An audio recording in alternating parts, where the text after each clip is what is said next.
Good afternoon and welcome to the conference, Lessons from Women in Tech. Please, a round of applause if you came to the right event. Please, yeah? Okay. So also, the ones who are watching us online can now know that it's time to wake up and to listen. My name is Lukas Karaitis. I'm going to be your host today. And basically, I believe I just have to be the police of chill today to keep the mood, keep it all simple and understandable, keep it informal, keep it chill. Once again, chill, the keyword of today. And it's kind of easy with the rainy city behind us and the river and the cars going beside us. My daily job is much more stressful. I'm a radio and TV show host. I do shows about science and technology. And I'm a proud member of IT community here in Vilnius, in Lithuania in general. Yay! A lot of smart brains here in Vilnius IT community. So hopefully, I know some of you I don't know. Hopefully we'll meet. I think it's a great chance for us all to meet, to share ideas, to say hi, to welcome the newcomers, and that's what today is all about. In the next 2 hours, we are going to hear, the next 2 hours or a little bit more, we are going to hear from women working in tech who will share their experiences working in the field, building their career up, who will share their insights. We are going to have a presentation, we are going to have a Q&A and a panel discussion, also a workshop delivered by TeleSoftas experts. You had to register for that in advance, so hopefully you did. You know who are going to the workshops, yeah. And the whole event is TeleSoftas is behind the event. It's the company, Lithuanian IT powerhouse, established 15 years ago. Yeah, more or less, okay, I'm good. TeleSoftas, for me, it's a company, when I think about Kaunas, TeleSoftas is a synonym for me, and when I think about Kaunas and IT, I think about TeleSoftas, really, and of course Algirdas is also a synonym of TeleSoftas.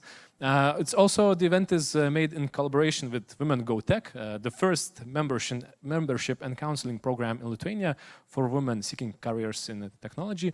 Let's hear from them both, from TeleSoftas and Women Go Tech. So I would like to ask Algirdas Stonys, founder and CEO and the soul of TeleSoftas, on stage, say some welcoming words and open the conference. Hello, everybody. Hey, how do you feel? Hello, women in tech. Oh, wow, it's such an amazing time. After like 6 months, I finally on the stage and I can talk to people. I can see people who are actually alive and I can see you. It's such an amazing thing. Oh my God, I missed you so much. So thank you very much for coming to this event. So yeah, so it is all about women in tech, so Women Go Tech. And I really, really love this event. I got approached by organizers, well, I think it was 3 years ago already. And well, they mentioned that, oh, we have this like event, like we need to break stereotypes and we need to bring women into technology. And I said, of course, yes. But you know, the most amazing thing that I love about Women Go Tech event, it's actually the change. So even there is my interview, it's called Change is Life. So I see that it's a life-changing event for many people. And by participating in that event, by coming here, by just coming and just taking that one step, it's I really, really love you for that, because it's basically it gives me motivation to see such people who maybe they've been doing some totally another thing. Maybe they've been doing construction engineering. Maybe they have been working in a sewing factory. Maybe they've been doing shoes, or maybe they've been working in a kitchen. And now they changed it to totally different thing. And this is the most romantic thing for me, and it's really, really melts my heart. So thank you very much for being such a brave people and for making that step. And I'm sure that everything is going to actually you're going to achieve the success. So whatever you do, the success is guaranteed for you. So you made the most important step already, and everything else is a great journey. So thank you very much, and welcome on that journey. And yes, TeleSoftas is in Kaunas, but it's also in Vilnius and in Klaipėda. So if you decide to come, if you visit the city, so you can come, and TeleSoftas is always open for you. So you are like my best friends now. So thank you very much for participating. Thank you, Lucas, for coming to host that event. Thank you. And I wish you a lot of inspiration and a lot of good time. We're also going to have a networking party after the sessions. And actually, workshops, one more thing. If just happens that you have not registered for workshops, we still have some spaces in some workshops, so feel free to come on over to the desk, and there is some free slots. So you might be able to join in as well. So have a good time, everybody, and thank you very much.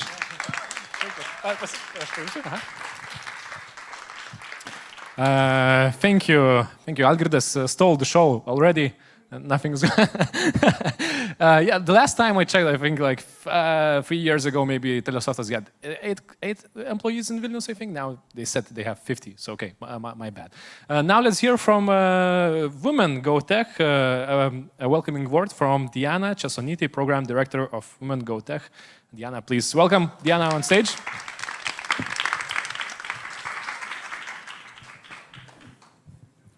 So hello, everyone. I feel so excited to see such a big tech community today. Some of them here in the audience, and some of them already online. So COVID has changed the reality, but this reality also has a lot of opportunities. And I think for this audience, I do not need to say that technology does not have a gender. Everybody who is here already knows. Technology does not have a gender, but technology needs a lot of talents.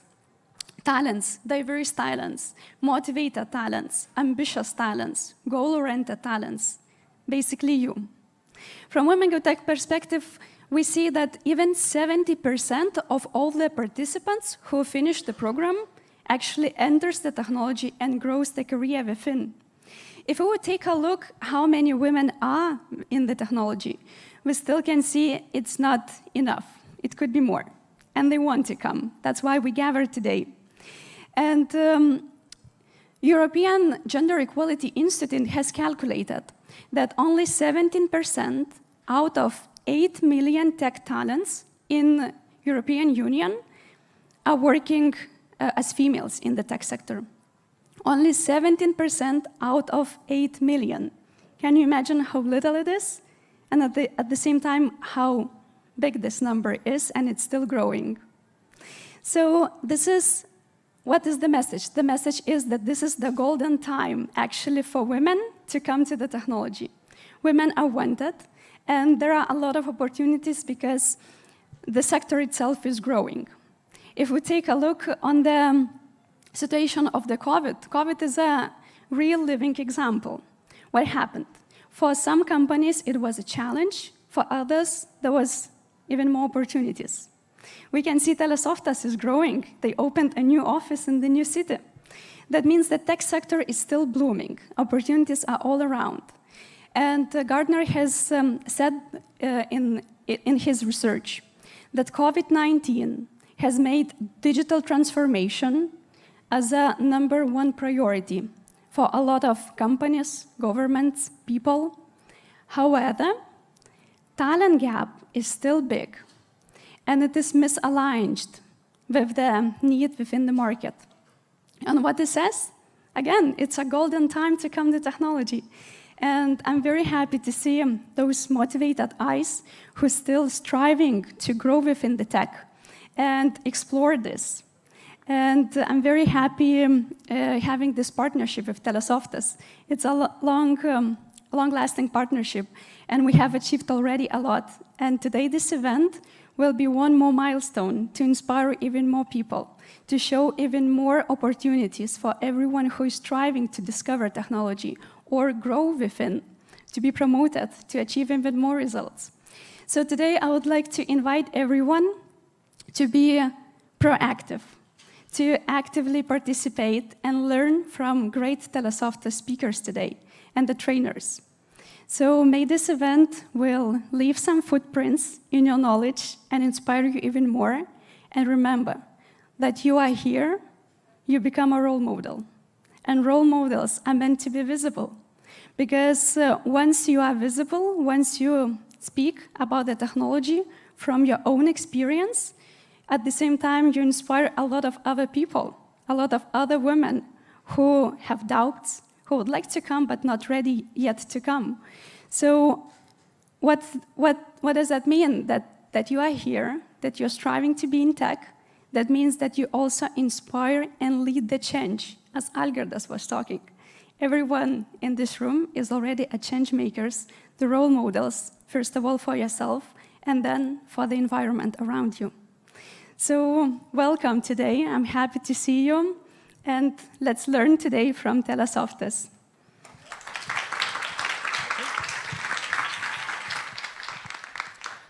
Ačiū. Thank you, Diana. Ačiū. Yeah, and we are about to begin. Just a few things before we go. Masks. We should wear the masks, even though you're here. Sorry for that. The good news is we are being watched online. So hi, guys. I know at least 30 people are joining from Klaipėda. So best wishes to Klaipėda. And also, you can ask questions during this whole conference. It's a very easy way to do that is just to use Slido. Maybe you know about it, slido.com. There you enter TeleSoftas, and then you just ask the question, write the question. It takes 5 seconds maybe, so it's really fast, and it's anonymous, so it's kind of nice way of asking. And we'll have presentations, we have Q&As, and I'll ask the questions of the presenters I will ask. So slido.com, TeleSoftas. Okay, and let's begin with the presentation. In a moment, we'll have Emilia Kochiti on stage. She's a soft team lead for front-end and quality assurance platforms at TeleSoftas. She'll be asking how to tame career advice monsters, and she's going to talk about the individual choice. Should I go deep or should I go broad career-wise? So she'll tell us more. And we'll have 5 minutes for questions and answers. Let's welcome Emilia Kochiti. Please welcome. Hello, everyone. Thank you for having me tonight. I'm very excited to share some of my knowledge of the two topics I'm very curious about. The one is career, and the next one is just that I recently learned about is advice monster. So can you raise your hand if you ever heard a concept of advice monster? Like, what is that? Okay, so a couple of people know what is advice monster, so I'll just give a brief of what it is. Advice monster is a phenomenon of us giving advice as default response to everything we hear around. So for example, if I hear my friend telling about a bad day he had or that he has some back pain, my inner advice monster wakes up in a minute and says, oh, you should do some exercises or you should take some medicine. So advice monster is all about giving unsolicited advices even without they are not needed. So the problem is with having those advice monsters in the long run because it diminishes our self-esteem and our sense of ownership fades away. So that's why these career and advice monsters topics somehow connects, because around us we hear advice monsters of career. And the very good tool to get control over those advice monsters is to get a better understanding of them. So today I'll talk about these specific monsters and look into the evolution of careers, of professional development, and human potential. If you'll have any questions along the way, please put those into slido.com and we'll discuss those afterwards. So here you can see some of the most popular career advices and those monsters in it. For example, trust me, there's one suited career for you. Or you just need to find your passion and all your problems will go away. Or even better one, find something what's hot in the market and all your problems will be solved.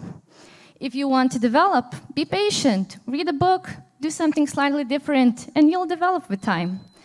And my personal favorite one is find your dream job and you'll become happy. So what's the problem with these advices? Sometimes they can do good as a standalone choices, but when we hear them constantly, we just lose our sense of ownership and control of making the choices regarding career. So today, I invite you to be curious and look into deeper roots of these advice monsters. I have a couple of slides, so we'll go through those. So the first slide here is about evolution of careers. I took a timeline of 100 years and just highlighted the most demanding career type of that time. So this timeline is approximate, but it shows the shift or change in those careers. So about more than 100 years ago, we were in an era of craftsmanship. So these careers of craftsmen were based on transferring knowledge from generation to generation. For example, if my father was a blacksmith, it's very likely that my brother will be a blacksmith as well. At the same time, there were more companies starting their activities, and with time they were growing into huge corporations, and it gave a start for lifelong jobs where loyalty to profession and organization was a huge thing. So for example, if at that time I was a tailor, it means that I'll be a tailor for my whole life and will work in one company. However, going forward, companies were expanding, businesses were going overseas, and there was a need for more complex skill set, and it gave a start for 7-year jobs. So it's around our parents' generation. So loyalty to profession was still a thing, but loyalty to organization was fading away. And around that time, around 80s, 90s, the war for talent began. So I believe you're familiar with that term. Once we entered our millennium, we started job surfing. So it means that there is no loyalty to organization, but also there is no loyalty to profession. So we just catch jobs as waves.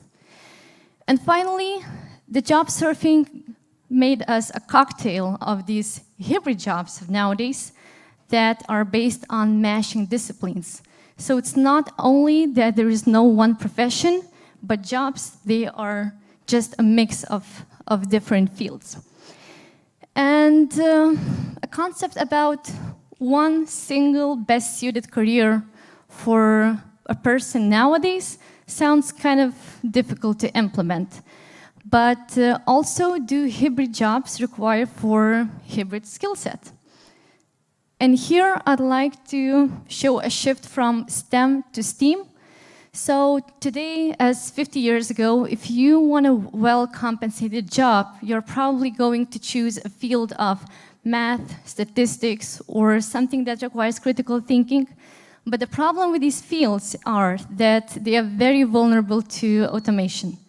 So for example, if there was a job that existed 50 years ago, it might be that it's now replaced with AI or some software. So the STEM fields does not reflect the need for our century. And that's why we have some hybrid from STEM to STEAM where arts are added. And those arts are not about art history or looking into paintings. Arts about communication, synthetic thinking, problem solving, and all other social skills. The problem here is that while choosing which field we want a career in, we always look into the dilemma of individual choice. Should I go deep into one subject, or should I go broad and be an expert of several fields? And here I'd like to show some very typical career choices that we can make, and I guess that any of you can identify yourself within one or another. So the first is I-shaped career, which is about being an expert in one field. So it means that those I-shaped people, They love to go deep into their field, and they are not interested in going broad. Quite an opposite is the career of generalists. Generalists are not experts of one thing. They have a broad range of knowledge, but they are not experts of anything in particular. So for example, if I-shaped person is anyone who is analyst or specialist or even programmer, generalist is more related to project management or scrum mastering or, for example, in the HR field, HR business partners. And the third type here is T-shape, which is a mix of the first two ones. So T-shaped people, they have broad knowledge, but they also are experts within one or two fields. So here, maybe this can help answer you the question where you are at the moment, but you can also ask yourself, where do you want to go next? And in this case, we need to look into our potential. Potential is a very complex thing. Usually it's a predictor how successful we are going to be in our next experience. And here you can see four main factors what impacts potential. The best predictor based on literature is that our motivation or our drivers are good predictors of our potential. For example, if I'm curious to learn new things, I'm excited about trying new fields or gaining new experience, it might be that it's a sign of a broad potential. However, in order to know if I have that broad potential or not, I need to always put it on test. And the test is experience. So when I got an idea of something I want to try, the experience is something that really can prove if I have that potential or not. Another thing is that is important for potential is what is our personality. So personality traits such as being introvert or extrovert has also impact in how we are going to develop our competencies, how we are going to be successful in the experience we are looking forward to. So for example, if a person is an extrovert and they need to do, let's say, public speaking, so it's much more easier for them instead of a person who does not like to do that. So the main point here is that having the right personality for the right competencies or the right experience, it will be much more easier and it will require less effort and less time to develop. So it's something similar to just develop your strengths. So it's a similar concept. However, drivers and traits define something like who we are, and experiences and competencies define what we do. So that fields of what we do are more visible in our works, in our results, and things such as drivers and traits, they don't change in life or in very critical situations, and it's very difficult to know them. So it takes years and years and years to ask ourselves what we want and put it on test. And that's why sometimes we are successful in one experience and not so successful in the other ones. And here is also a thing with that finding your passion, because you can have a lot of passions or you can have none, but the question is what mission or purpose you want to accomplish in the long run, what kind of experiments you need to run with your career to finally find something that fits you. And usually the choice is not only yours, because companies, they make choices as well, and they choose talent. So how do they do that? Another concept, there is a purple squirrel. Maybe you're familiar with purple squirrels. Okay, I see none. Well, the problem is they don't exist, but some companies to look for ones. So purple squirrels are so-called perfect candidates. They have the right skill set, the right experience, and the most important, they have the right financial expectations. So as I mentioned, purple squirrels going next to unicorns, they don't exist, but do companies still look for those? The answer would be something between yes and no, so let's call it yo. It depends on companies' hiring strategy. If companies are very aggressive and they hire the best talent in the market, so probably they look for those purple squirrels. But if companies are the ones who say, oh, we hire for attitude and train for skills, so it might be that they are not so into those purple squirrels. In general, purple squirrel is defined by two main factors. So it's timely knowledge, such as technical skills, any knowledge of cutting-edge technology or programming or anything else, and timeless knowledge. So timeless knowledge is something that defines our attitude and thinking, how fast we can learn things.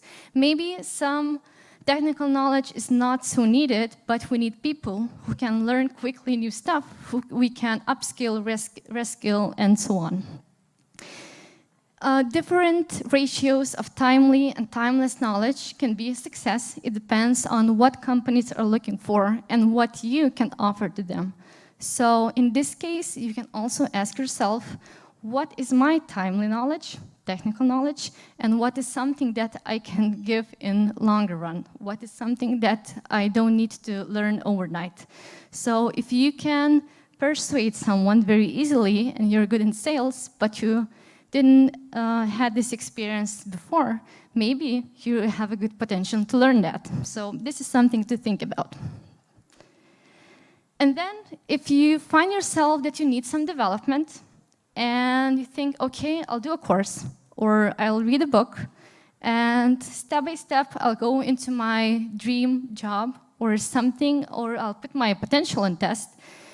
So if you do something slightly different, the impact or result will also be slightly different.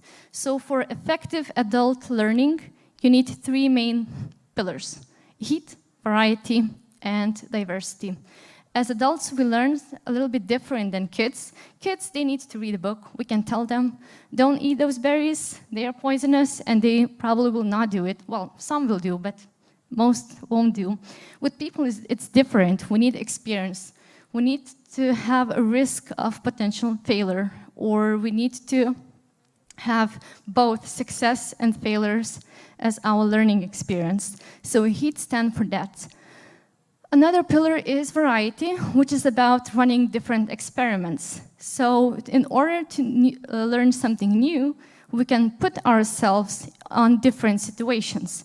So we can learn from failure or success. Also, we can learn from different people. We can have a mentor, we can shadow someone, or we can just work in teamwork. And finally, there is diversity, and diversity is all about working with different personalities. So working with different people improves our resilience, improves how good listeners or colleagues we are, and that's also a good boost for our growth. So all of these three pillars, they stand for professional development, and they help us to learn fast, fail quick, and grow forward towards the person we want to be. So it's not the job that makes us happy, but it is the experience that helps us grow and move towards the person we want to be. So to sum up, how to tame those career advice monsters.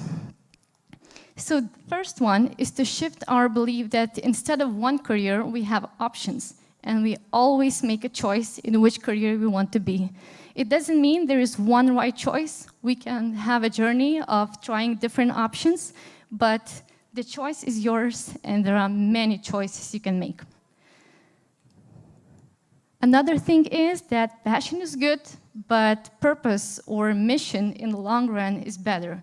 So it's not about what you want to accomplish in short run, but where you want to go in long run. So again, purpose or mission is something that creates more value for you and companies.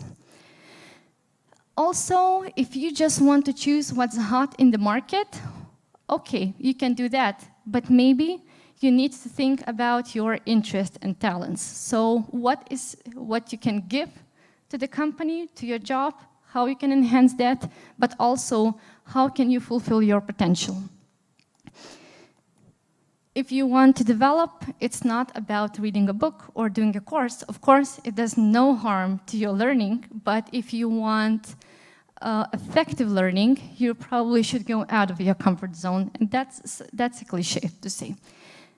And finally, as I mentioned before, it's not the job or career that makes you happy, but it's you or your growth what makes you happy and helps you move towards the person you want to be. So thank you very much. That was everything, and I'm looking forward to the questions. Thank you, Gabia. Perfect presentation, simple and clear. We have some questions from the audience, and you can still write these down. There's one more, so I'll be just asking, and you can still ask the questions. So first of all, could you give an example of a hybrid job? You mentioned at the beginning. Job. Yeah. Of course. That would be a digital marketing, for example, which requires a skill set of, like traditional skill set of creative stuff, plus it's data-driven analytics, so digital marketing can be a good example of a hybrid job. I think I'm a good example of a hybrid job. You are? I think so, yeah. I have to do like TV shows, which is about communication, but I also have to do about science, so I have to know physics and chemistry. Does that work? That's a good example. Yeah. Nice. And it's very hard to example for your to explain for your mother or for your grandmother what do you do. It's like Oh yes, like the more difficult it's to explain, the more hybrid it is. So that's a good sign. You're like, I don't know. I'm not sure what I do with my life. Okay, so so many more questions. Okay, is STL position is a hybrid job? It's a hybrid job. Yeah. What is that's STL? a good question. STL is a soft team lead that we have in TeleSoftas. Okay. So I think it's a very new stuff, and probably it will scale to another companies with the time. But actually we have like two kinds of leads: tech team leads and soft team leads. And the main idea is to allow them to do what they do best. So for tech team leads, they lead from technical perspective, but soft team leads, they have a mission to help grow individuals as well as teams. So it's kind of a support and coach. Okay, that was another question. What are the main tasks of a soft team lead? So I think we answered that. You answered that. Okay, this is a very interesting question. What would be a good way to think about my purpose? It's hard to think of a meaningful purpose when thinking about standard or corporate carriers. Mm-hmm. Yes. Well, this is a difficult question, so I don't know if I'll be able to answer it completely, but I'd like to quote Bill Gates. He says that as people, we tend to overestimate what we can do in a year, but underestimate what we can do in 10 years. So I think the problem with purpose or mission, or why it's difficult to have one, is because we usually are very short-sighted in terms of career. So I think that asking ourselves, like, okay, what is the mission, what is the purpose I want to accomplish? I think that training, that putting on test, this one helps to clarify that. Can I add something? I don't want to hijack, but can I add something? Yeah. Please. Since this is the question I also thought about for myself, and at this moment I think like I do have a purpose in my job, and that's I do the radio and TV shows about science. But for me, the purpose is that even though sometimes I open the video I made, the show I made, and I can't watch myself. Oh my God, it's so bad. I could set so much better. The topic is so bad. Everything's so bad.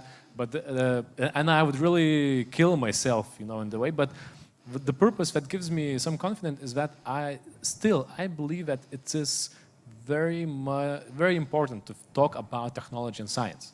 I think that's very important. I think someone has to do it. I think that's right thing to do. We need more of that, and that gives me purpose to do it, because otherwise it would be much harder. Nice. Yeah. I think you're worth applause. Oh, thanks. Thank you. You have a mission. Yeah, thanks. At this moment, I mean, it's going to change in some time. It's going to be boring in maybe a few years. I don't know, but at this moment, it's nice. If you would start your career now, would you do anything differently? I would. Probably I would. I would go into STEM fields instead of arts, I think. So this is something, and being, I think, in tech company and seeing all of those tech talents around you, like you start thinking, gosh, why I'm not there? So I'm happy to be a part of it, but there is a chance that if I would have a second, second life in that I might be in science or in technology. So Well, but no, we don't know that. Yeah, we have kind of a follow-up question. How did you arrive at your current career point, and did you make any tough decisions along the way?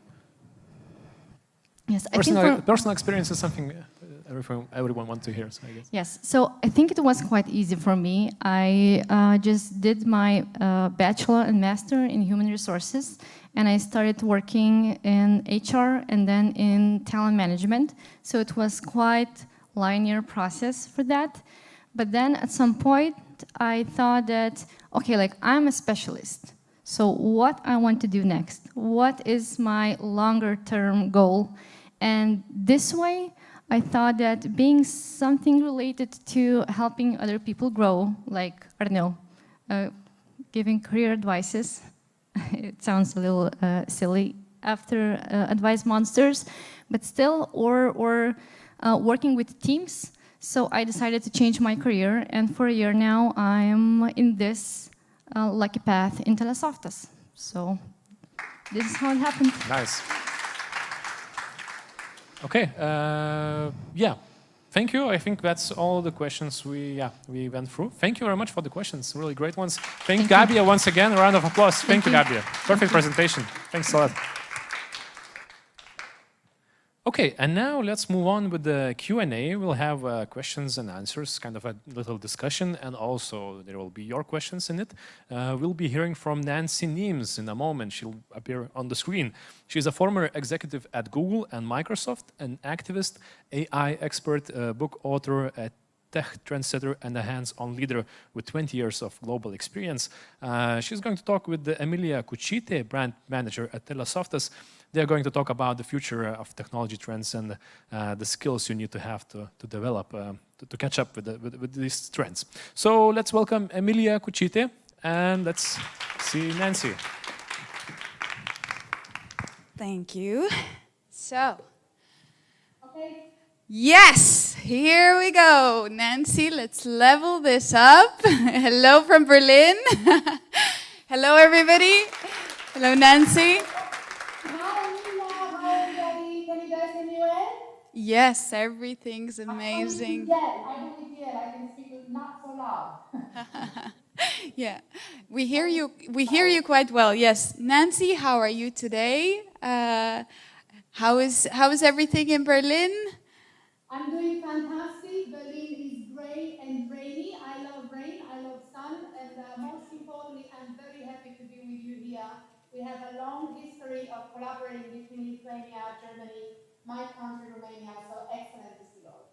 That's very true. That's very true. Our CEO, Algirdas, just had attendance at the conference Nancy organized just last week, which had an introduction speech by the NATO General Secretary himself. So Nancy was the one organizing and in charge of this conference. She's an expert in AI, as Lucas already mentioned, a former Google and Microsoft executive. She was leading teams at both of these companies, and currently she's a consultant, an author, an activist, one could say. And I would like to begin our Q&A, and the first question I would like to ask you is actually a very broad one. Nancy, I would like to ask you the roots of your journey, of how are you professionally, of how did you get today where you are professionally? Thank you. That's a great question. I'll tell you what, how? It's very simple. By working hard.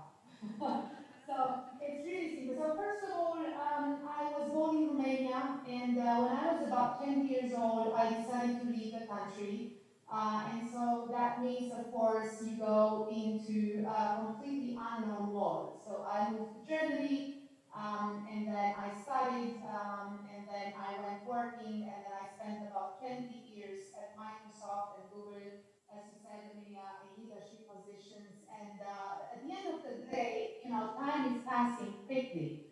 And what I've learned from this journey is actually two things. You need to be ready for change. You need change is in yourself. It's part of the human being.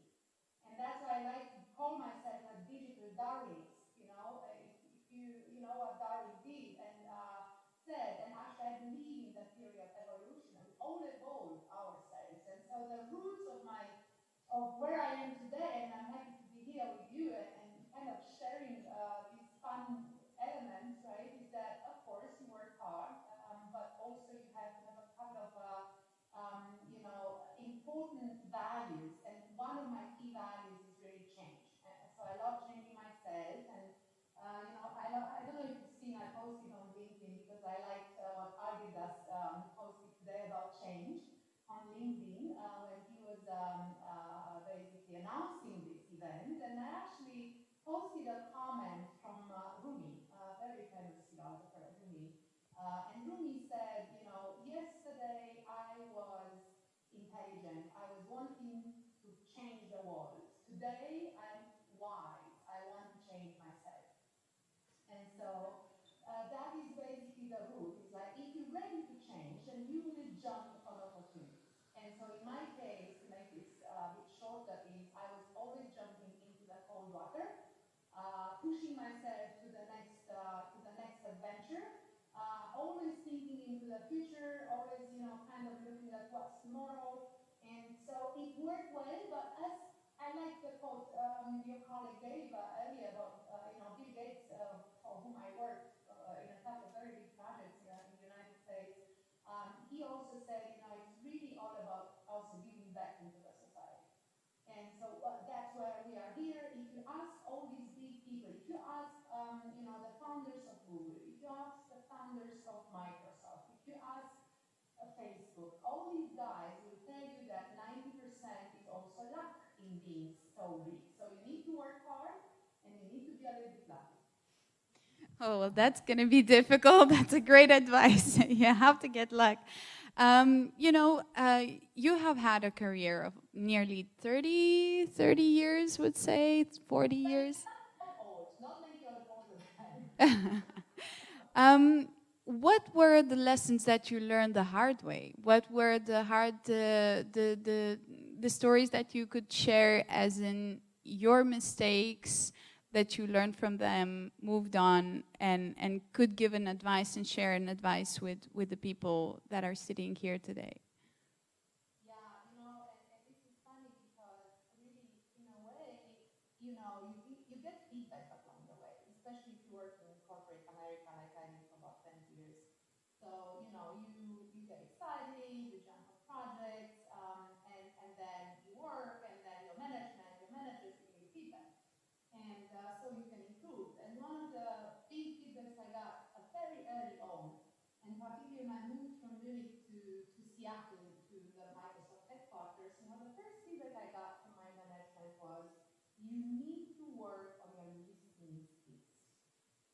Well, we all hear about listening skills, right? So it's like listening is not the same as hearing. And seeing is not the same as observing. And so they gave me this feedback about listening. I didn't really understand what that means. So I got books, I looked at, back in the day, I had mentors, I had this amazing book, which I bought immediately, which is called Never Eat Alone. This is a guy called Keith Tarazzi, and he wrote this book, Never Eat Alone. So that means, every time, not in Corona times, but every time, you're at work, try to have lunch and coffee with somebody and exchange, just talk, exchange experiences. So what does this listening skill mean, And it took me years to understand. And I think it comes with experience as well. Really years to understand listening means active listening, which is stop talking. Don't talk that much. Let the other person tell you more. Ask questions. Basically just be attentive on everything around yourself. As we speak about emotional intelligence, which is so prevalent in some humans, not in all humans, that's one of the key things. Is how do I listen? So it was very hard for me. And I tell you what, I'm coming from Romania. It's Eastern Europe, right? I was working in a Western culture, which is America. And there, companies in high tech have multiple cultures. So we were Indians, we were people from Pakistan, from Malaysia, from Africa, from all over Europe, from South America. And I noticed that for us Eastern Europeans, we tend to interrupt a lot. And so it took me years to stop interrupting, and then you can really listen. So stop interrupting, stop trying to say something, because it's great to share your opinion, especially we are young and excited, we want to show and tell, but also you have to be observant. And I learned this the hard way. So the first year, they gave me feedback, and I was like, okay, great, I get a book, I get better in listening skills, and it didn't happen in 1 year. It took longer.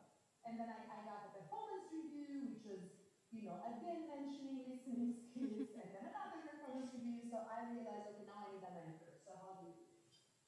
So that's one thing. The other thing is really the work ethos. You have to be working hard, especially if you work, in this high-tech area, because it's moving very fast. So technology is changing very fast, new ideas, innovations coming very fast. Sorry, sometimes I'm barking, just so you know. And so as you think about these areas, just think about, what are the elements that will make you successful, and those are the soft skills. Some of them I told you about, and the other thing is really the work ethos. So if you're passionate to work hard, of course you have to have fun, and as you know, in this industry, so work hard, party harder. True story. I'm actually talking about active listening with my engineer colleagues. It's more, most of the time, more active asking because the listening might not happen if you don't ask. Actually, okay, you mentioned about mentorship. I wanted to ask you, what are the ways you learn? Because we are here, many people participating today are in a mentorship program. But you even mentioned to me that you read a lot. What are the other ways? What are the ways, if you would rank right now, if you would give an advice, what are the ways that you learn and keep up with the industry, especially being in a forefront industry, which is specifically artificial intelligence? This is the thing that is the next big thing, right? Or existing big thing. What are the ways that you are learning? And could you name a few? Yeah, totally. To your point, I mean, for me, reading books on paper remains a passion, right? I want to feel the paper. I always smell on the books. I take a book, I smell it. That's the first thing I do. Even if it's a kind of used book. So I want to see, it gives me some information. So I'm also, trying to use all my senses. So I'm also which requires a lot of deep focus, actually. Books, we are very much about shallow focus these days, and deep books require deep focus. I think that's a great skill to improve, right? Absolutely excellent point you make, Emilia. This is it. I mean, books means, and how do you read, right? There are people that read with their pen in the hand and take a lot of notes on the book. Other people I go back a lot. So I read, even if it's a novel, if it's something that really gets me, I will read the page, I will continue and go back. I may reread the same sentence several times, because it might give me some more information, or it might give me some other angle, and then I would reflect. And so that's why for me, reading, and especially as you said, in the online, we are all digital right now. We are a lot on our phones. That's why I'm taking time every week to read books. I do read a lot of the online things, of course, like all of us. I love the Harvard Business Review. I read what McKinsey writes. And so this is a key element. And the other thing is you have to find out, are you visual or are you audio? So people that learn more by hearing, they might love podcasts. This is great. So, you can start your day by having just listening to a podcast in the morning. So there are so many people doing that. And then the other aspect is truly get to exchange with other people and get a diverse set of mentors, especially as we are talking here to a larger female audience today. It's very important to have both female and male mentors, because you get a different view from each, regardless of your gender. Try to get different mentors, try to get mentors from within your discipline. So let's say you're an engineer, of course, get maybe higher level, more experienced engineer as a mentor, but also get someone from marketing so you can get that perspective. Or get someone from sales so you can get their perspective. This is so important as we connect really between the disciplines, and your generation will be the one that will need to build more bridges than ever any other generation in the past. Why? Because engineering is not just about math and engineering, it will need to be also about philosophy. You will need to think about what your product is creating, especially in this AI space, right? Bias, any discrimination that our algorithms of the future, our chatbots, anything that we do in future with machines will require engineers to look into philosophy. And it's a very fun way to do it, right? So that's why I think you will create bridges and you'll really look into getting mentorships from all different angles. And that will round you up and make you even more beautiful than you are already. That's a really interesting point you mentioned here, because I would here also like to ask you two questions, or a question that is cited from two parts. So one part is engineering, right? AI and all of the technology requires engineering skills. One of the goals of your of the organization that you're leading, Humanize and Miss AI, is to introduce women into technology and specifically into artificial intelligence building, right? And one point that I wanted to ask you is, why is that important? Why did you focus on women? Why no gender? Why whomever? And the second point that I wanted to ask you, what are the ways, since you mentioned philosophy, since you mentioned multiple disciplines and combining, as Gabia mentioned, the T-shaped skills, what are the ways to participate into creating and building technologies? Is it only engineering? Is it... What do you think? What experience have you had before?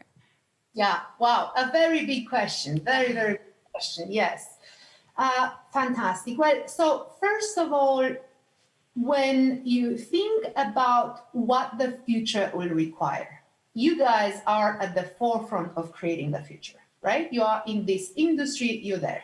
I'll talk about the gender and the female part in a second, but I want to give you an example of why it is important to really think about diversity in general and what kind of skills do you need. As you think today, so you guys are creating products, right? It could be digital products, it could be, physical products. If you look, for example, let's assume you're an American consumer, right? And you're basically buying a car in the United States. And that car, it's a very big brand, everyone knows it. That car that you just bought was designed in Germany by German designers, was assembled in Mexico, okay? You bought it in the United States, but the components of that car were made in the United States and in Japan, and were fabricated from Korean steel and rubber from Malaysia. That's what you find in a German car right now and in any other car in the world, and that's just one example. You see the diversity in that product. If you have the right people, if you have the right skills, if you have a diverse workforce, then you can basically be competitive. And so you can say, look, my car is the best car because it really encompasses this global view. Now we all have the opportunity to live and work anywhere in the world we want. And I would encourage you so much to really, if you haven't done this yet, go for 1 year. I'm a big fan of going for 5 years. I can tell you more about that later. But go in another country, get more experiences, because in order to really survive in this type of competitive world, every person and every organization needs to hire an effective and efficient workforce that can handle tough competitive environments. This is where we are today. And you are a smaller country, Lithuania, very strong, very competitive, very digital right now because of the people there. And so it's not enough to just have capital and physical resources. We really need the human diversity. And that's why, for me, it was really important. And first of all, not only you need diversity, but you need to have inclusiveness. So the reason why I created Miss AI and Humanize is because, number one, we know all of this. We don't have enough women in AI and in high tech. I was the only woman in the room for many, many years. Never had an issue with that. I have a story about that later if you want. But basically, what's important to understand is in order to create competitive products, in order to understand for whom you create that product, your consumer, who is using that product, then you have to have all these different perspectives. Getting the female aspect will ensure we have less bias, will give us more inclusiveness, we can be more creative. Women are also known to have to be more in tune with their emotional intelligence. That's a great combination with, the more left side and right side of the brain. So doing this was important to me. The other thing, I wanted to really bring a statement and to say, you know what, we are here. And hello, please hear my voice. I'm here, and I have something to say. And I want to Mr. Vice President, I'm speaking, right? There you are. Exactly right. Exactly right. I'm so happy to see that you guys are watching this and taking note. And I'm convinced that the next generation, you and the next ones, not only you are smarter than our generation, because your brain is wired differently because of the use of technology since childhood. And that's the other reason why we have to look interdisciplinary. You have the best, I think you'll create a fantastic world. There are also pitfalls, and we need to be careful. There are also dangers. But on the other side, I think you can be competitive. You can also be collaborative. You have to be both, right? So you have to collaborate well, but to bring competitive products to market so that you can keep the edge, you be cutting edge, right? Did you want to finish, or can I follow up? I wanted just to follow up. So, okay, let me clarify then. What do you think? Is it important for women to be programming, to be engineering, to be at the same, doing the same while creating AI, while creating other products?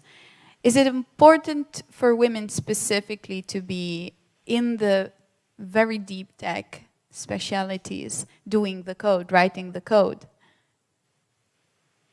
I mean, is it important? Well, so it's important for you to do what you love. I don't want to force you to be a developer, but I want you to really be in tune with this industry. If you choose to work in this industry, let's call it STEM, right? Science, technology, engineering, math. First of all, if you go there, there is something burning in yourself that took you there. Otherwise, you wouldn't go. I don't think you should go in this industry just because it's fancy, it sounds good or whatever. You should go because you feel for it. And also, in my case, I can tell you what, I'm going to make money. So, if you go there and you work hard, that's an industry that pays well. So that's great. You can combine these things.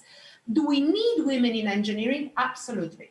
Absolutely. We need more women in engineering. So if you're in tune with this and you feel the fire for it and you feel you can do a good job, please do and come. And I can tell you, it doesn't mean you sit there and code all day long, because technology today allows for less and less coding and more collaboration across teams.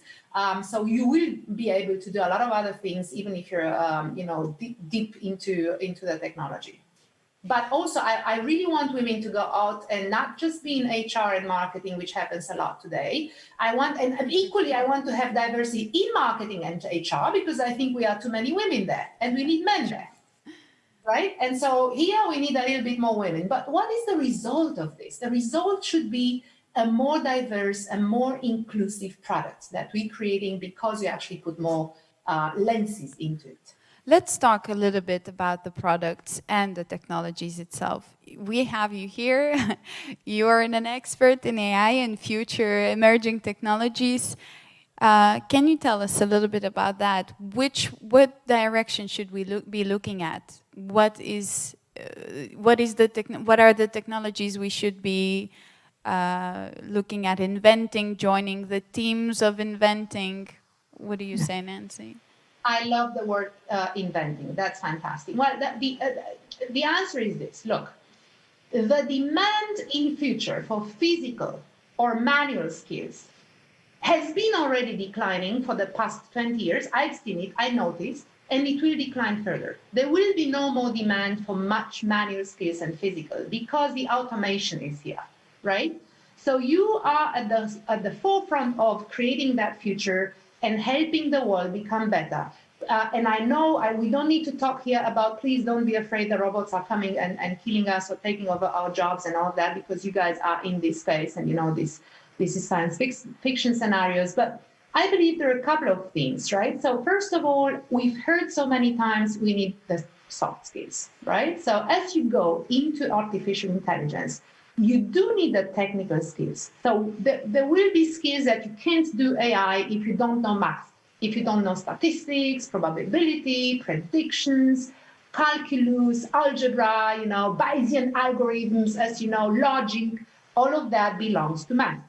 Secondly, we need science. We need physics, we need mechanics, we need cognitive learning theory, language processing. All of these elements, you can pick and choose anything that belongs to your passion and say, oh, that's the direction I want to go. And third, we need computer science. So we need data structures, we need programming, again, logic, we need efficiency. But all of that is great and is being taught in school, but you have to be clear, that's great, but you need the soft skills. And these are, as we know, critical thinking, creativity, leadership. These three things are belonging to humans. We cannot automate these. We will never do. I am not a believer into general artificial intelligence anytime soon, probably not in our lifetime. But what's important for the next, let's say 50 years, right? That as long as you guys still have to probably work for 40, 45 years, right? There are some very big industries where you can go. And so AI is going into all different areas. Look also at other areas that you may not expect, such as defense, to your point, Emilia, about my work with the NATO. Defense is a very big one, and we will need cybersecurity, cyber threats. We'll need that in the future. The other one is astronomy. There is a lot that you can do, to understand the universe, and you see who is just winning the Nobel Prize, and it's just very, very inspirational. You can go to aerospace, you can go even to agriculture. Agriculture used to be for millennia the most important human profession, and now it's getting very much into AI. And so in all of these industries, AI is still at the very beginning. So, it's not easy. It will take a much, much longer time until we really get there. You can see we need a lot of involvement also from the government side, from the humanities side, as we know. But also the set of skills that you will require, again, we will need researchers who can study new types of systems and capabilities.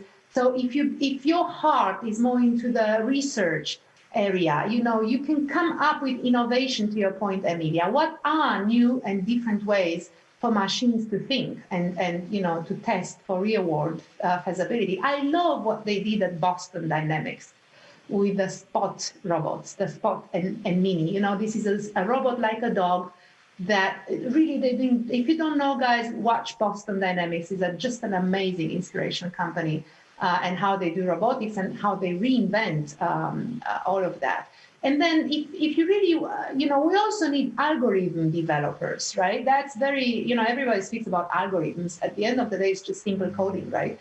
But we need them to take the AI research and transform that research into repeatable processes through these mathematical formulas, that can be implemented into hardware and software products. And of course, you still need hardware and software developers. So, again, please read a lot. Read job descriptions. I would go into LinkedIn. If you try to find your purpose, go and do a research on LinkedIn. Who is posting jobs? And what's the job description? What are these companies looking for? What kind of people do they look for? What kind of skills? And if you observe that for a while, you will see that, it's giving you great insights. Read case studies, read what McKinsey, KPMG, all these people are spending a fortune trying to prepare us for the future. And also stay up to date in your industry. Find that industry. I know it's very hard. We spoke a lot about purpose and all that.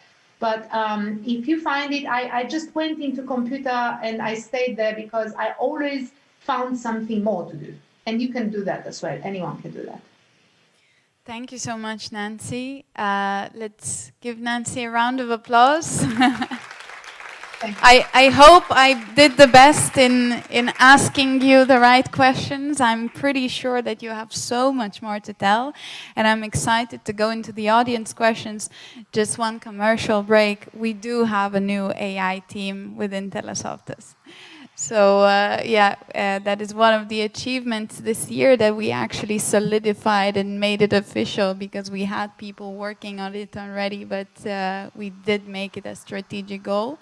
So I'm very, very happy to be within this company that is doing such amazing things. Let's go to the audience questions. Slido. Let me open my mother's iPad. Yeah. So, which questions are to Nancy, I wonder? At the bottom. So, are there any choices you regret you made in your career? Nancy.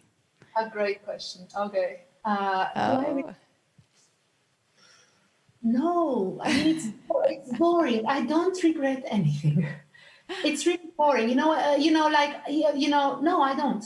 It just went well for me. But the other thing is I'm kind of someone who takes the positive out of most situations, right? So even if you throw me out the window, or you throw me out the door, I'll come back through the window. So the diligence.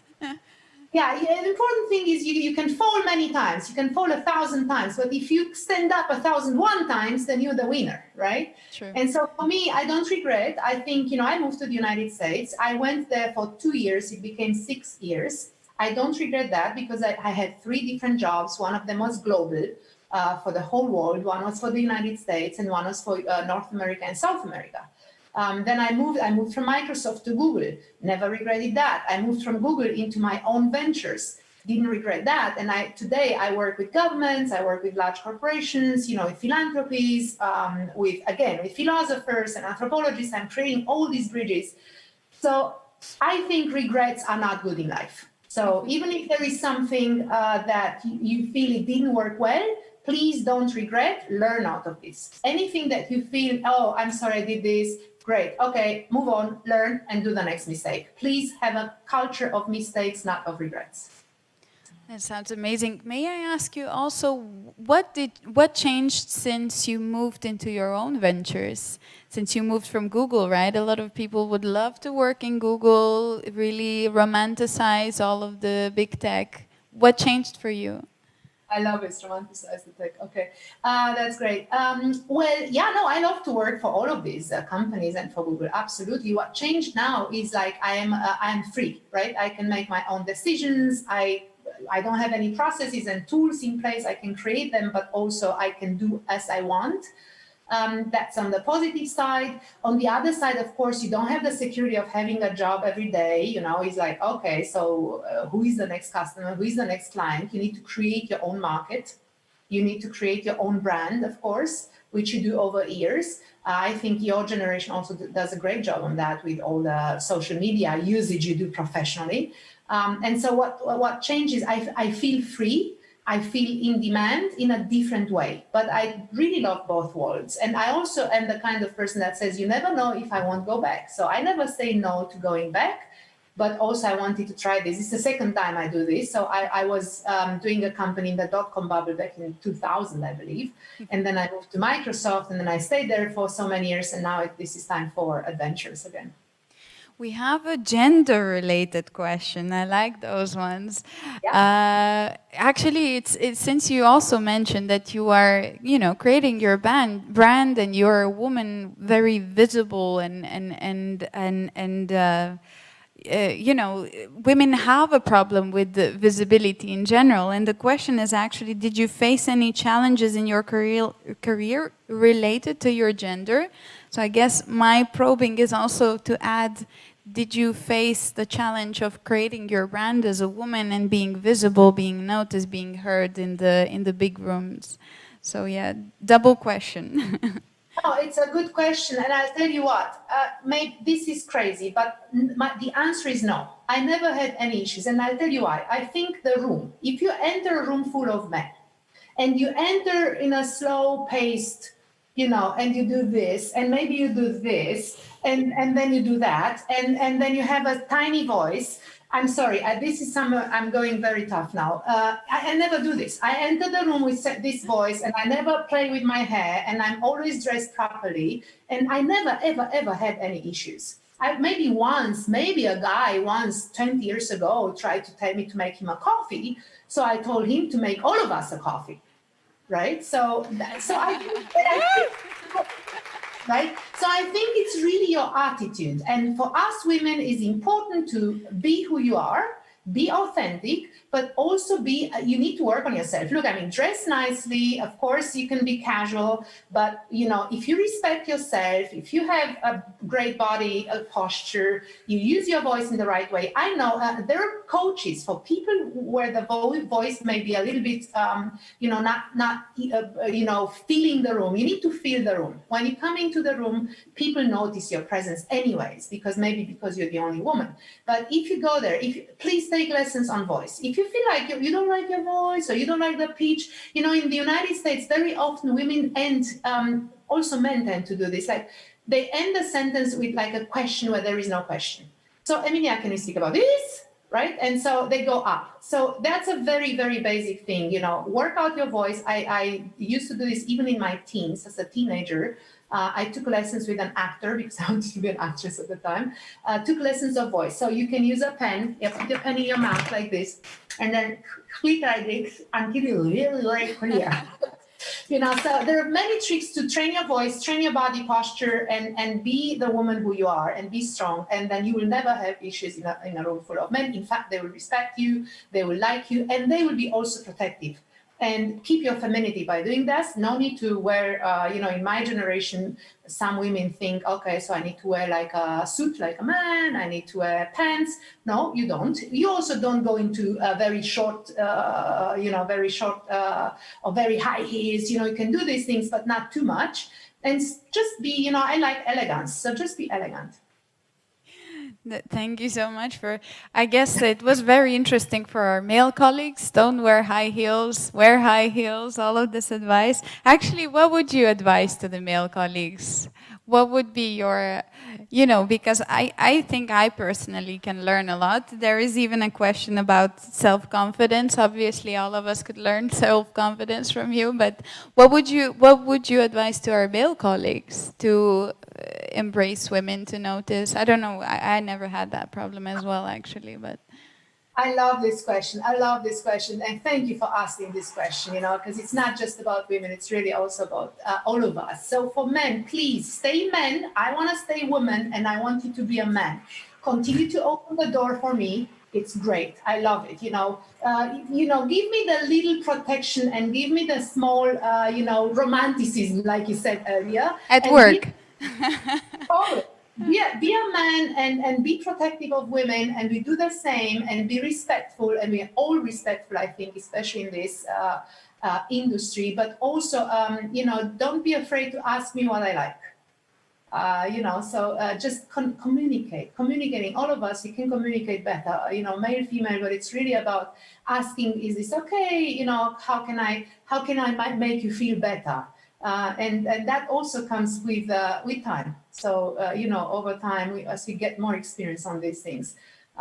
So I really want to keep the genders as they are. I don't want to be too much on the other side.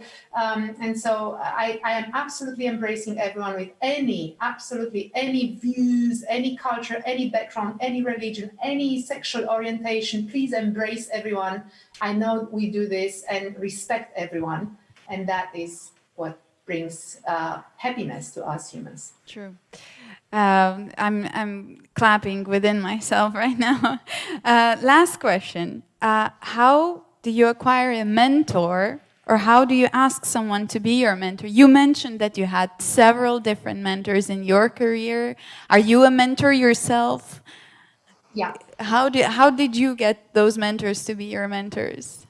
Right, right. Well, look, I am somebody that loves planning. So not all the people, plan their life with lists like I did. Actually, this is how I chose my husband.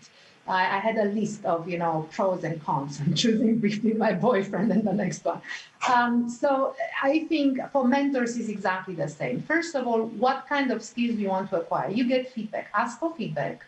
Take that feedback seriously, and then you say, okay, so somebody told me I need to learn about listening skills. Well, look for a mentor that is well known for being an active listener, for asking great questions, and try to make it programmatic, just especially with mentors. I also want to make the difference between mentors, supporters, and advocates. And I think you need all three of them. And the larger the organization is, the more you need this. But mentors are those that really help you hone your skills. Therefore, you need to look into the mentors. What skills I want to have? Does this person have it? Is this person experienced enough? And do I have a good chemistry? And if you have these three things, you'll be great. An advocate within your company is someone that sees the great results of your work and will advocate for you. So your next promotion, your next great project, the next time your manager says, amazing, Emilia, you did fantastic, I want you to take on a bigger project, that is an advocate, right? And then you have sponsors. These are the people that speak well about you behind your back. And so the sponsors are, and please look at this from different angles. It's mentors, sponsors, and advocates. But how did you get them? Let's go back to the question. How did you get them? Did you ask? Did you go? Did you follow? Did you write an email? No, exactly. You manage it like a project. So you take it very seriously. It's a lot of work. You manage it. And I remember I had a mentor. So you go there and say, I really want to learn about listening skills. I want to learn something that you are so great. I know you're recognized as specialist in this area. Could you please mentor me? I'm going to manage your time. I'm going to be very predictable because I know you are a very busy mentor. And so we will have once a month, we'll have a 1 hour call, one follow-up email, and we'll do this for 6 months or 12 months. Are you okay with supporting me in this? And I bet you everyone will say yes, because they see that you're serious, you have a goal, you manage it properly like a project, you follow up, and at the end, you send a thank you note and you say, thank you so much, I've learned, I feel my listening skills were at 5 before, and now it's 10 on a scale by 1 to 10, or now it's 8 and I still need your time. Fantastic. That's such a good practical advice that we're finishing with. Thank you so much, Nancy. Let's give a round of applause if we like it. Thank you so much for having me. Also, if anyone in this room is interested in mentorship, I'm happy to talk. That's a great message, huh? Thank you so much. Let's move to the next part of our event. And goodbye, Nancy. I hope to talk to you soon. Thank you so much. Have fun and stay strong with love. Thank you. Thank you, Nancy. Thank you both. Thank you, Emilia, for a wonderful moderation, wonderful speech, right? Nancy really very has something in her. So it's really nice to listen to her. Yeah, we'll have a panel discussion in a moment. We'll have Emilia on stage again in a few seconds. We'll have 3 professionals on stage: a senior web developer, a product manager, and a business manager, and they will discuss how to become or to aim to be the best in your field, how to develop knowledge, and how to create real value. So let's welcome the discussion, the panel discussion, and Emilia will present the speakers and the panel discussion. So once again, a round of applause for Emilia, working hard around the clock. Back to the stage. I would just like to invite you girls, Aurelia Latake, lead product manager, Trafi. Round of applause, please. Adam Otskute, head of marketing and customer value management for Baltic countries at Luminor. And Jurga Girdziuskaite, senior web developer at Oberlo. Actually, Jurga, should I say Oberlo or Shopify? Both. Yeah, That's the specifics. I'm really, really happy to have you all here. I think we did a great job selecting these women. I want to say personally that I want to learn so much from each of one of them. Some of them I know personally. Actually, with Aurelia, we worked in one desk at the milk agency once. We were sharing a desk, and she was the head of digital at the time, the only head of in the agency. I was very happy that she was a girl. With Ada, we're long time friends, 10 years more maybe. Don't give out our age. Don't tell about our age. And Ada is a fantastic, phenomenal woman who is the youngest, one of the youngest graduates of EMBA at Stockholm School of Economics, and she's leading international teams, marketing teams at various different companies, and she's also a mommy of a 4-year-old baby, baby Notus. And Jurga, we just met actually, but she's a fantastic, very, very active lady within the tech. She's also one of the founders of Vilnius Girls Code, correct? And she's also the senior web developer at Shopify in Oberlo, which is, Shopify is, if I'm correct, the biggest e-commerce platform currently, or at least the most well-known in the world. All right, ladies, let's begin. And I would like to ask you, you're all experts within your field, and first and foremost, I would like you to explain what you do. So we begin. Aurelia, maybe you start. What does a lead product manager do? What is the goal of this role? What is your daily work? What do you do, Aurelia? Oh, that's a very good question, what I do and how to dedicate my time the best. Like, this is the question I ask myself every morning. Like, what's the purpose? What I have to do today, this week, this month, etc. So actually, I'm very happy to be here and share my experience, what I have accumulated through the past 2 years when I'm a product manager. Actually, I started as a product manager, and yesterday was a nice day that I got promoted to director of the product, which is like very cool, and I'm like happy about it.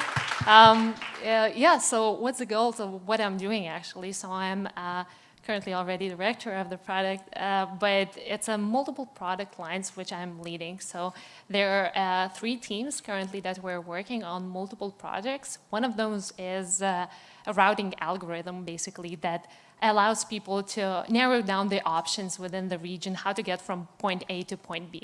So basically, if you take a Berlin, there's 7 million options actually to get there to place where you want to be, if it's a work or if it's something else. And the algorithm narrows it down to all of the options that you most likely are going to benefit of taking on. So that's one part of the products, and the other parts are more for the data preparations and how to do it at scale in a feasible way. So what do I do? So I like to say that I kind of place bets. I'm thinking like where to bring these products that are going to bring the most value both for the users that's going to eventually use these products and benefit out of those, and at the same time how this is going to help my company to become a better, bigger, or attract like bigger clients. So we do both. Like we work a lot with technology companies such as Google and Lyft. At the same time, we work with the cities, and we always have the end user in mind. So that's a mixture, right? This is what I think. Like I think placing bets is probably the best option. How to develop something, improve products, build new products that are going to help out people, and at the same time drive the business. For people who don't know Trafi, but probably everybody uses Trafi, but still, for people who don't know Trafi, maybe international viewers, could you explain what is Trafi? Good. So Trafi, like we started very early, like I think 10 years to 4 co-founders came from multiple areas, like and the universities, and they found the challenge that basically all of the schedules of the public transport is still like very physical. You have to go to the station, stay in the rain, wait until like the bus arrives, and they said, hey, we know how to improve that and we can do better. So that's how Trafi got born. And at the beginning, it was more the providing public transport information for the users and their mobile. I think they started with a website because that was 10 years ago, which was quite a long time ago. And it actually involved, we developed such a robust and scalable good technology that currently you see Trafi as an application within Vilnius that allows you to kind of navigate it better.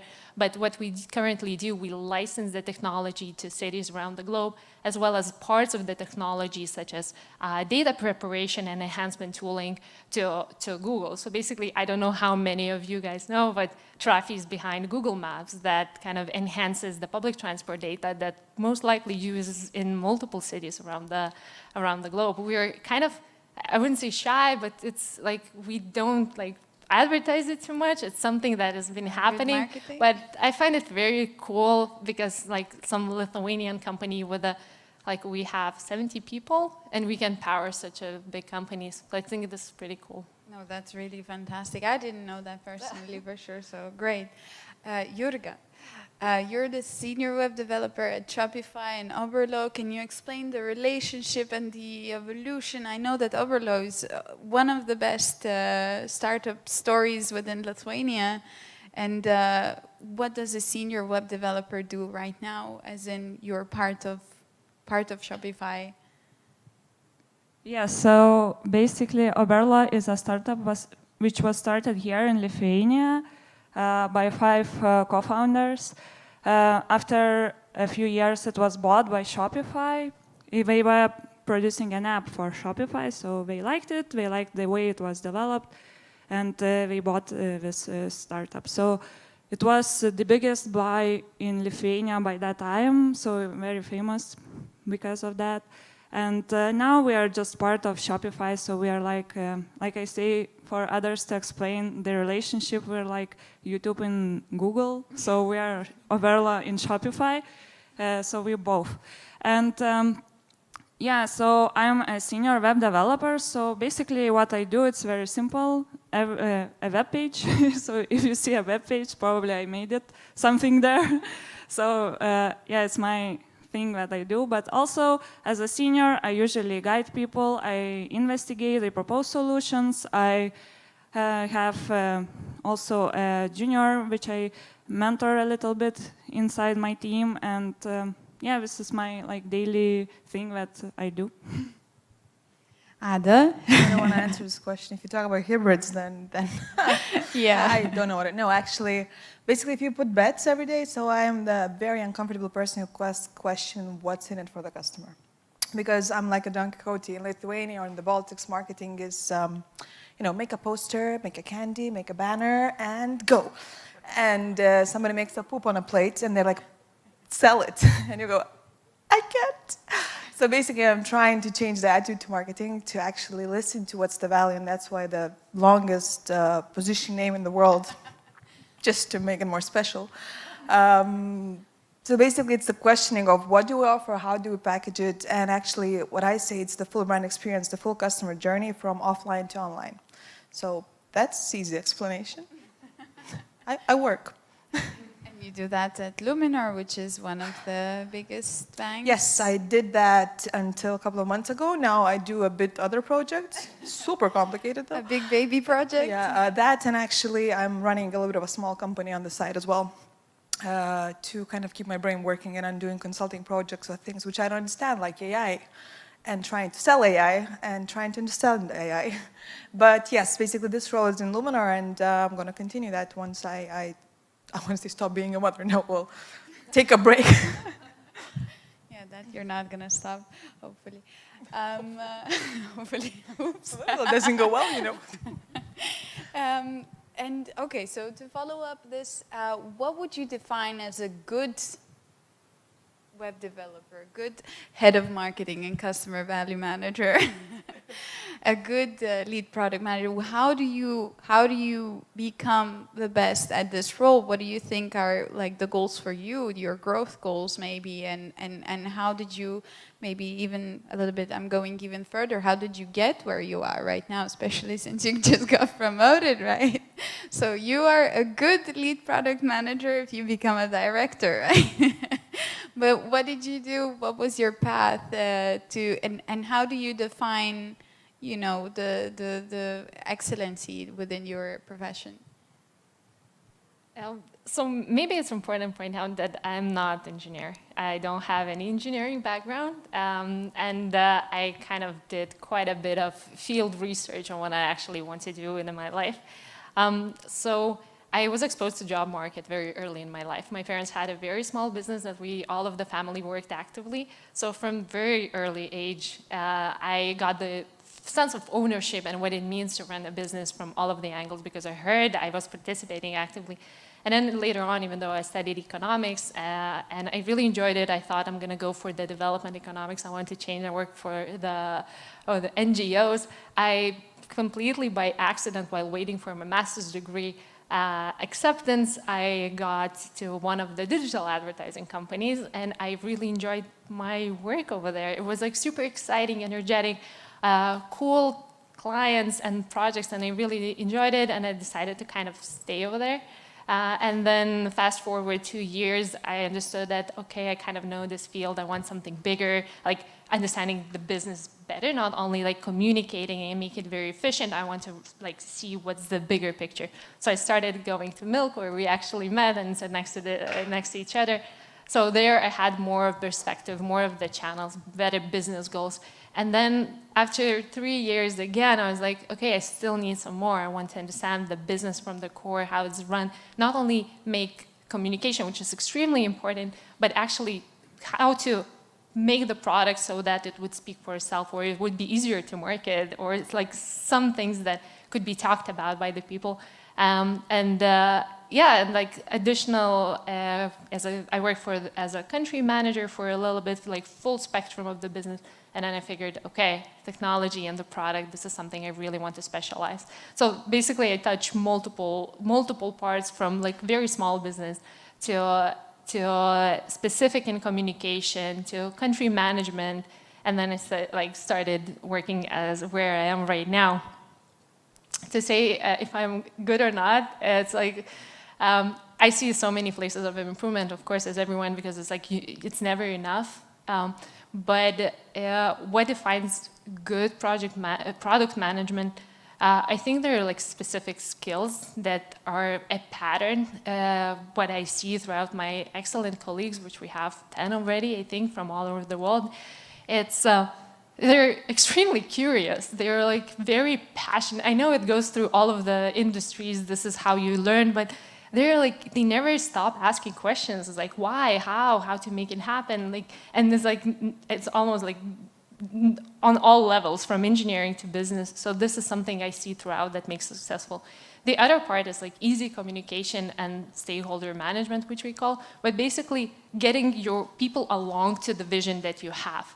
So it's not enough to kind of see where you want to bring it or do all of the analysis, ask all of the questions, but you have to align everyone on your vision so that you can like take them together to enable you to reach the goal, not only yours, but make it internal for the teams. I think these two parts are extremely important, and I see this as a pattern in the good product managers.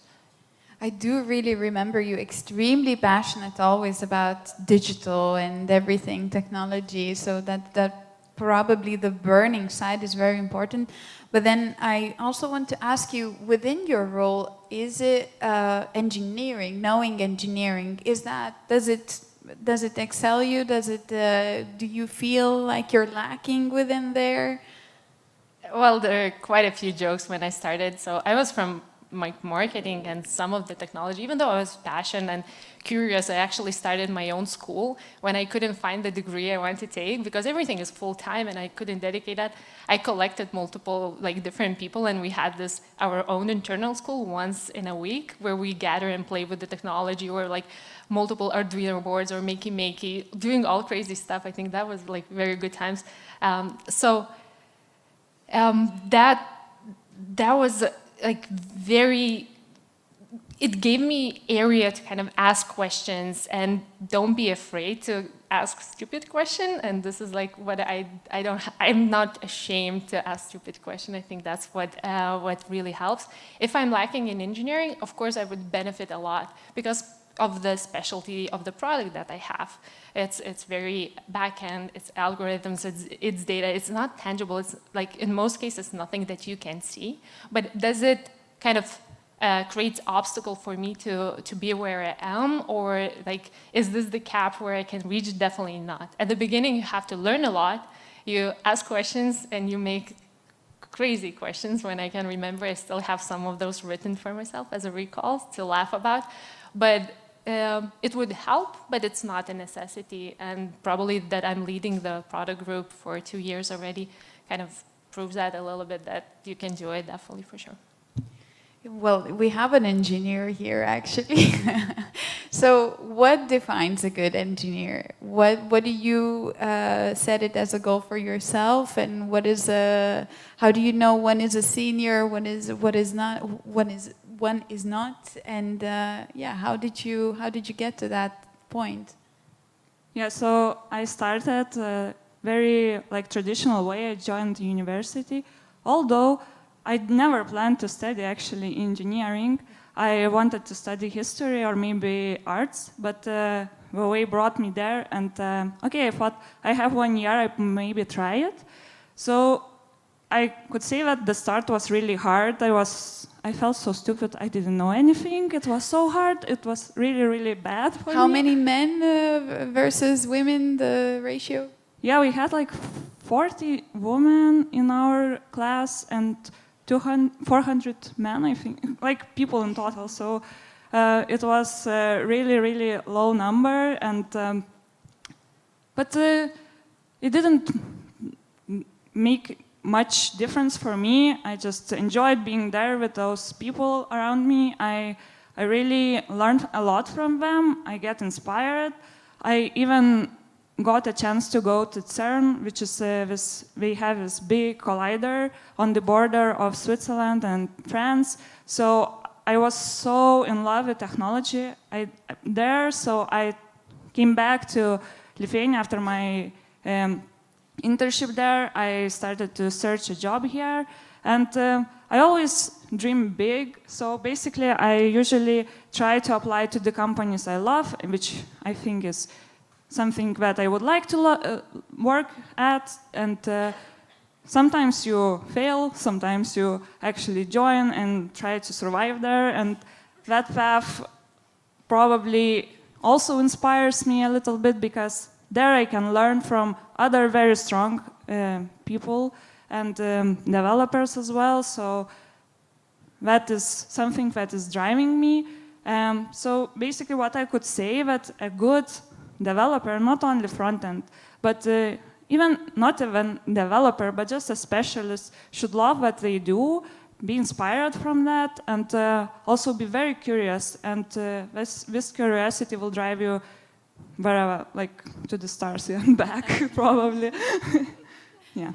Ada, you're, besides being the head of marketing and customer value management for Baltic countries at Luven, I'm good at. You're also a leader of teams, several teams. How do you excel at that? And how do you learn? How are you a good leader? What is the standard for you? Have you seen standards?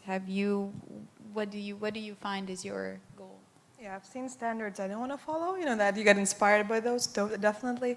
No, myself, I think my last team was over 40 people, 3 countries, 4 different teams, including teams like data, which is all guys and 1 girl, and led by a woman from marketing, well approved. It's like, you're not going to do that. One thing I think it's key and important is respect, always and forever. And when we're talking about the purpose and asking this question, for me, any position I take, it's actually most about the people. 2 things get me high: happy people and high results. Which is quite good for my role, because that's pretty much what it is. So I do concentrate on my people a lot, because in results, especially working in huge corporations, sometimes your impact finishes somewhere. You can bang so many walls with your head, and then you understand that I did all I could. But your people is your direct result. So as a leader, I always try to listen. I always try to really understand the key skills in everyone. Because normally I have the success of coming to the company where everything is like chaos, and they're like, oh, this is a broken team, which is very angry, everyone hates each other, nothing works, go. And you're like, hello? And with a tendency, like not anymore, but the beginning to be way younger than everyone in the team. You know, everyone's like 10 years older, and you're like, I'm going to be the new boss. So basically understanding what the people are good at and trying to spin the team in the way that you help to grow for them. Not only to put them in a box, but actually develop them, open them, and hear them. Because once you get that and people understand that they matter and they put value, then I don't have to work because they do everything. And I'm smart. So that's one. I think respect, I think opening and listening to the talent. And the key thing in our fast-changing and always super stressful industry is no panic button. No panic button. There's a really cheesy saying that nothing is over until you're dead, and even then God negotiates, whichever God you believe in. So I think that's the key, and sense of humor, because each team, whatever you are, developer, head of products, or whatever, you live under a super stressful environment always. And there's issues you have in your head, there's issues that are actually issues. And I think the only way to deal with that is a very healthy kind of it's okay, nothing is horrible, let's fix it. Especially when you run a team and people are like, oh, we messed up, we're gonna do. I'm like, it's okay. I know inside I might be crying and, you know, looking for tickets to some Barts, but you just kind of keep with your team to make it strong, because you are responsible for them. And that, so far, it works. Aurelie, let me move to you and ask you, how do you learn in your position? What is your, I asked this question of Nancy, and what are your tools to become better, to learn at what you do, to become the director? I'm joking about that, but you know. I think the best way to learn fast, at least for me, I'm very, I think I listen best when I ask questions. So usually what I do, I ask just questions, whatever I have, from multiple people, and there are some more willing to answer those in depth. The other ones are kind of more stingy with their words or explanations. But even if I have a slightest doubt, I kind of do my research, of course, so that I wouldn't put the burden on the people to answer the basics. But I look for people who are experts in their field, or someone who's even willing to give a best shot to answer those. And I approach them and say, hey, I have this question, or I casually drop it in conversation and see what happens. And I think that's, for me, like, it's the best way. Of course, I'm not abusing that. I'm not like burdening anyone, try at least not to do that. But someone is passionate about the topic, and most of us have one of those, at least one of those, that they put hours and hours in researching and finding the best answers in all crooks and like parts of the field. So for them, answering you a quick question or guiding you, it's like super easy. And for me to do a research, like in-depth research, it would take hours and hours to do so. So this is one of the tools that I kind of have. But in general, I just like talking to people, so I'm a little bit bothering them.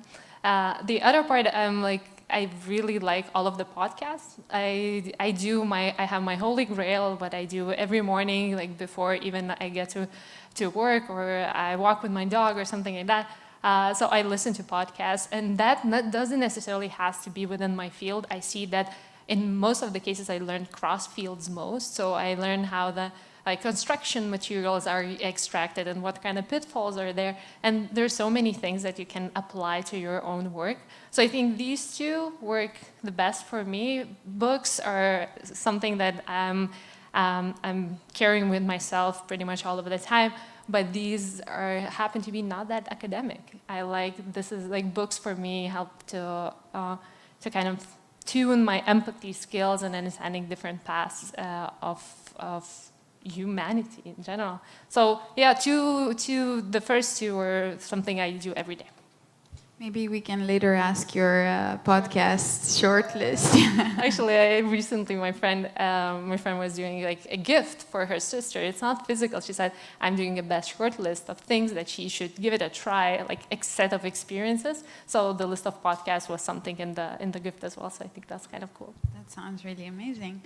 How do you learn, Jurga? How do you excel? How do you did the official education for you going to MIFA or MIF? Was it essential? Do you have a mentor? Do you read books? How do you learn? How do you become better at what you do? I think it's a mix of all those things actually, but yeah, going to university actually helps a lot, and it's kind of a popular question between people who change, for example, their profession. So you don't need to go there to learn developing and working, but for example, for a young person, I would always advise to go there because you get connections, you get people that is around you, you get job maybe offers from those people, so it's always good. And also, I got basics there, so maybe at first I would not understand why I'm learning all those things, but eventually most of them were very, very useful to me, actually. So university did a good job. And later, of course, the things that I got was, the most was from that I actually worked in the jobs. And I had like a couple of companies I switched. So what I realized there that very important to have a good basics for developing. So, and those basics, it doesn't matter which language you get them, because it depends on the company in which you will work, but which language you will work. And even in that company, it might switch because, for example, here in Aberla, sometimes I work with one framework, sometimes with another. And for me, it's not a big difference anymore. So it's just too good to have those basics. And so depends on the company as well, is you can learn like in a, maybe you can take some certificates if it's needed for your job, but it's also not mandatory, so it's very free. And yeah, for my daily like things, so I'm very bad at videos. I cannot watch them. I start to watch them, and then I got boring. I skip, and then I don't understand anymore. So, so I always like I never do that. But I like to read actually. But also for engineering and IT, everything changes so fast, so while you are writing the book, things change, so when it's released, it might be even outdated. So usually I read like blog posts, there are this newsletters so, which you can order, and you get like for JavaScript, for example, each week you get an email, and you can read most interesting and new things about it there. What is the newsletter, how it's called? You just type into Google, for example, React newsletter or JavaScript newsletter, and you just type your email there and you get those emails. Like there are, I think it probably for each language or something like that is there in the internet. So this is the one thing. And also another, I also like to work with people who are very smart. Like I try to like have a lot of experience. I don't know. You know, sometimes maybe it's useful not to work with those people, right? It depends. Yeah, but yeah, I like to choose company where I know that there are like extremely good engineers, so I know that I could work with those people and I learn from them. I ask questions. I like peer programming with them. Just talking with them is very interesting, and you can grow a lot from that. So. Also, we have meetups for front-end developers, and not only front-end, like for any developers, product managers, HRs, and I think even there was one for philosophy. You can go there, and there are also people from multiple companies with multiple views, multiple languages. So there are also presentations on those meetups, so you can learn from those presentations, but also through networking and talking with other people you can learn. So this is another thing that I do sometimes. And conferences, for example, as well. So for engineers, it's like a lot of possible ways to learn things. Yeah. Actually, I want to follow up on the meetups because you do run, you're one of the founders of Vilnius Girls Code. What is it there? What do you get from the meetups as a developer? Why did you create this community?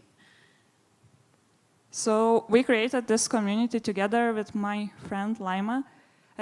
She's also a developer. She's a backender, Java developer, really serious one. And you're not? I do fun things that you see and which is beautiful, but she does all the magic. So basically, we created this meetup. We wanted to gather some women in technology because I was alone in my company, she was alone in her company. So we thought, okay, maybe we'll gather some girls just to talk about technology in this nice, acceptable way for us. And so we organized the first meetup. We invited a few girls which we know that also do tech. And so we counted a little bit that maybe there will be like 10 or 15 girls will come. So it will be a success if everybody we know will come to that meetup. But eventually, to that first meetup, there was around 60 people came to see and to talk and to be together. So it was really amazing and inspiring, and we thought maybe it's something that we need to have here in Vilnius. So we started to organize more of those. Our meetups were about really various topics because there are not much women like in Java, or there are not much women in JavaScript, or maybe in project management, like in technology. But so we thought it's good to unite them all, just to have this environment where they could present their field and to say something about it and feel comfortable and maybe get some experience in public talking and maybe even in self-confidence. So basically we started organizing those, and it was about every topic in technology we could came up with, or people would propose topics, and it was just a nice gatherings together, yeah. You know, I would even like to ask you, like, why women on one hand? Like, why did you make it only women? But then at the same time, I have this voice in my head which says 60 people.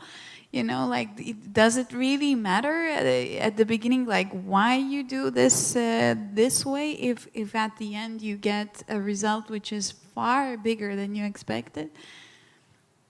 Actually, it was not only for women, but the word girls would scare guys away.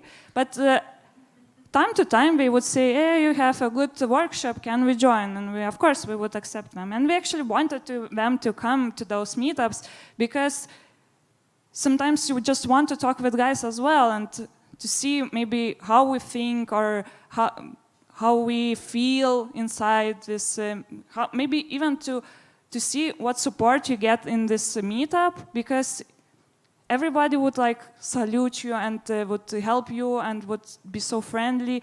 And I don't say that you don't experience that at work, you do, but maybe it's another way. Like maybe girl understand girl better. I cannot say like that I don't get that at work. I do get it, it's for sure, but just maybe the way we think is a little bit different. And or maybe we miss something in the office. So basically that would be a way and a place where we could share experience, or maybe sometimes someone would say something, you know, at work for you, and you would take it personal. So that would be an environment where you can share it, like between other people who understands or were in the same situation, and you could learn from them how to like respond to that. So, yeah. No, I really congratulate, and actually now we have Klaipėda tuned in, and I know that the reason that they organize this event streaming in Klaipėda is basically to really start up the Klaipėda tech community, which we are all really happy about. We have an office in Klaipėda, so you know at some point TeleSoftas is really gonna be open to join and is open for specifically PHP as far as I remember right now.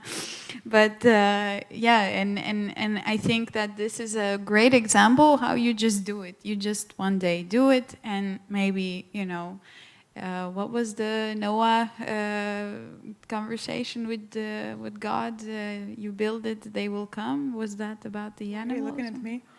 No, because you know everything. That's why No, Adam knows Bible everything. is not my strong point, sorry. Oh, hello. It's Quran. Actually, Ada, I didn't ask you this question about how you learn, but I want to immediately go into mentorship, because you are a mentor and you have mentors, and why? I'm a mentor. Again, it's all about the people. Why do I have mentors? Because there's so much you can learn from every person. Maybe this kind of a positive or too positive sometimes person, but I think every single person can teach you something. And the way I learn, actually, one thing is people. Second thing, I always push myself out of comfort zone. The projects I take on, I sometimes should so not take them on. But I think, okay, I can do this. And the moment I put myself out of comfort zone and push myself, that's when I learn. Because basically I have no other chance. And there have been meetings where I'm nodding and I'm Googling under the table like, yeah, I totally can do that. So, and then the situation when you realize that, okay, I have no idea what's going on, or I think I can do this, but I need a second opinion, I think that's where the mentors come in. Second thing is just basic psychology, because as you said, you know, girls know girls better, or business people understand business people better. You have situations at work, you have situations with people, and sometimes just like, is this the normal way I'm thinking, or, you know, what would you think, and so on.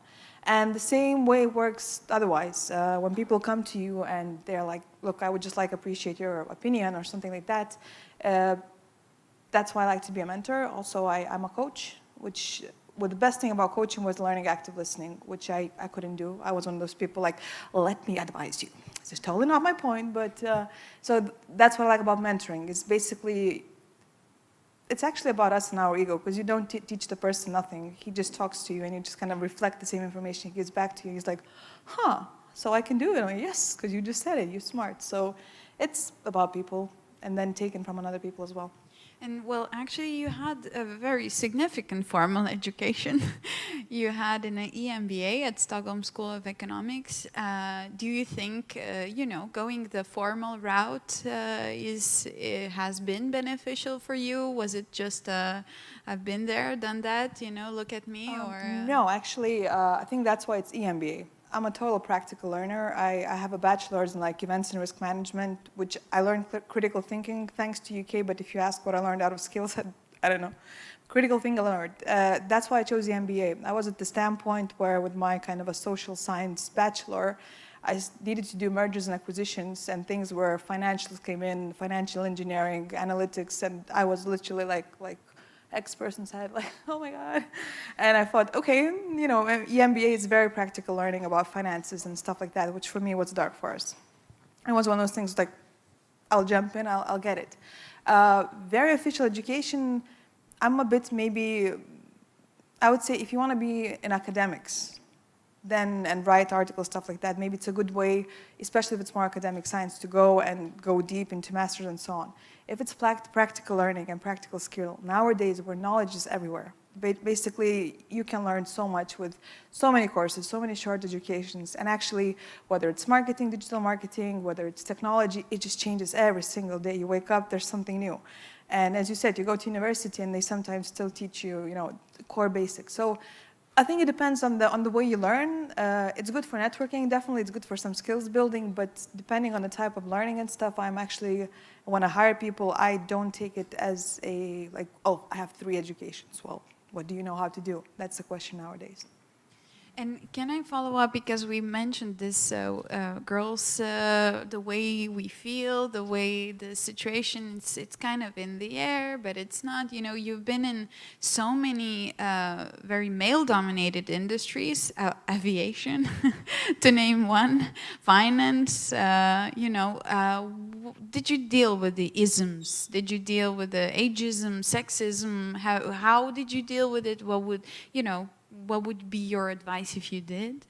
Actually, we discussed this with Emilia before I came here, and I always thought like, nah, I never did. And I started thinking, I was like, damn, I did.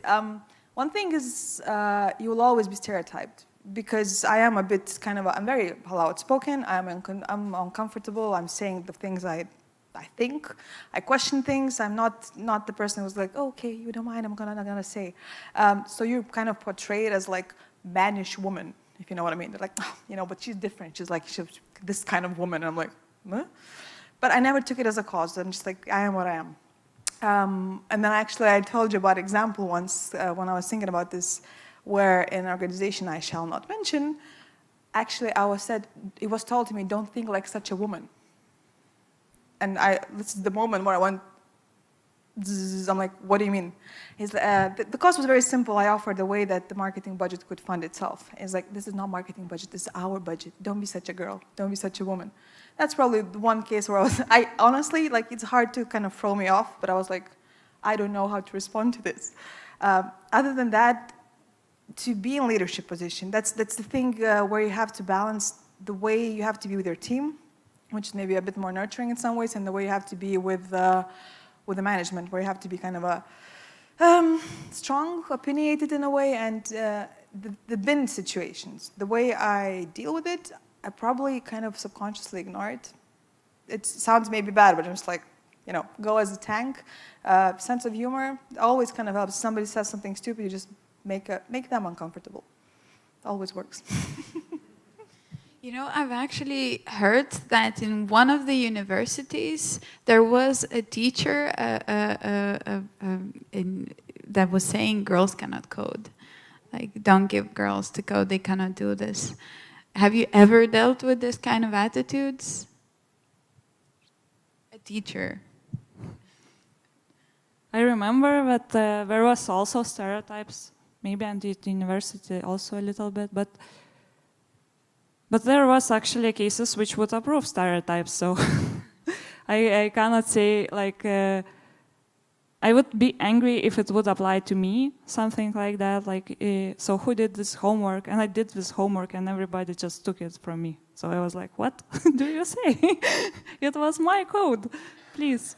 Yeah, so basically, I don't know, like, I experience it, but I try not to react to it sometimes. I sometimes think that people do it not because they want to hurt you, but because they don't know that they act this way, And our part here is that we should recognize it and we should point it out.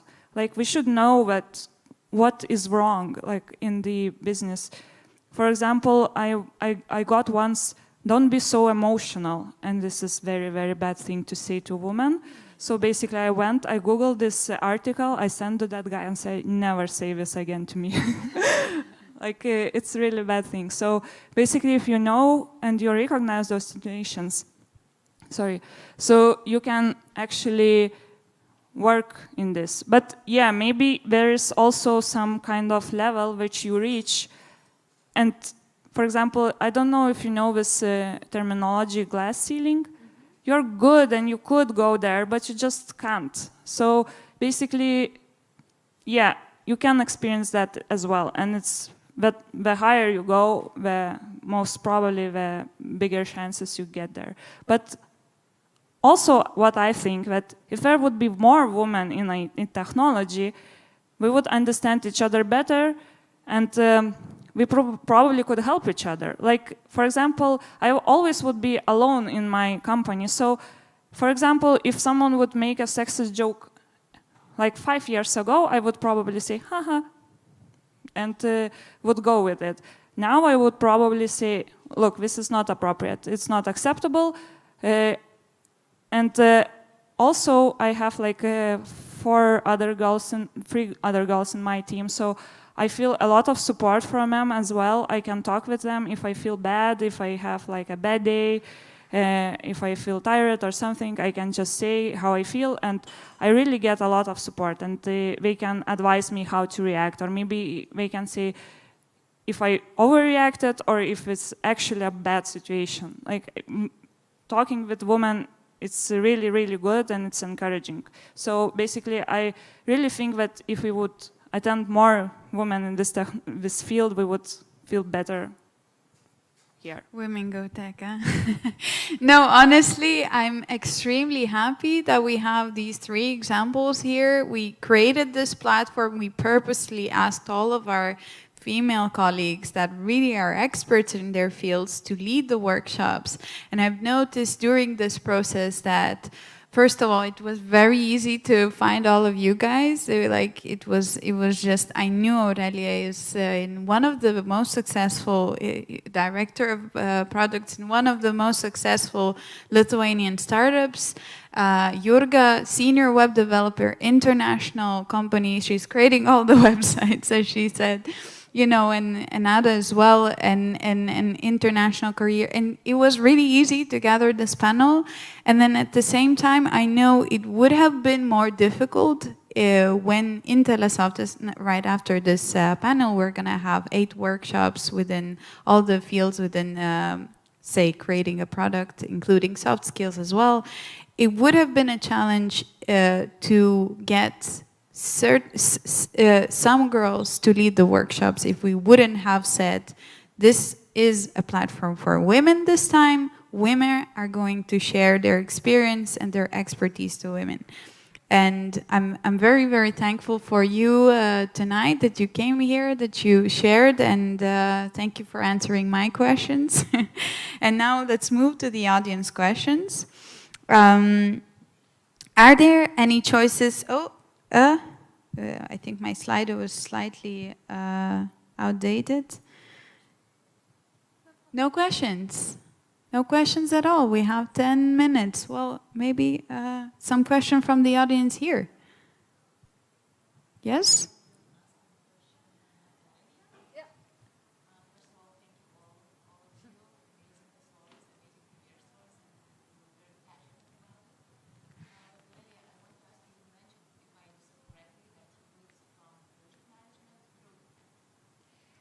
So I will repeat the question, if I'm correct. Was the journey from project management to product management?